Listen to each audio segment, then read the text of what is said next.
Marami pang inihahandang papremyo para sa audience si Willie Revillame sa kanyang programang Willionaryo na napapanood po sa Signal. Narito po ang report.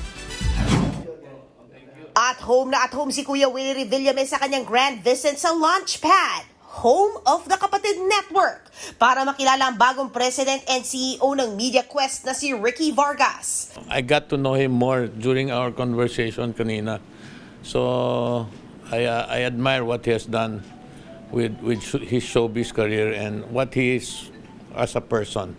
Kasama ni Sir Ricky na i-welcome si Kuya Will, sina Christopher Daniel C. Lizo, Chief Financial Officer, Gerard Milan, Chief Revenue Officer, at Erwin Galang, Head of Regulatory and Industry ng Signal. Dito sa Signal napapanood ang Will TV channel at ang kanyang banner program na Willionaryo na recently ay trending matapos ang oops moment ng isang dancer ni Kuya Will. Pag-amin ni Kuya Will, kasalanan ko naman yun kasi hindi kasi co-host yun. Alam mo ko, nagdi-discover ako ng mga new talents eh. Baka nakakatuwa na kaya lang na sobrang natuwa siya. abangan daw dahil mas marami pang papremyo ang Willionaryo para sa mga kapatid.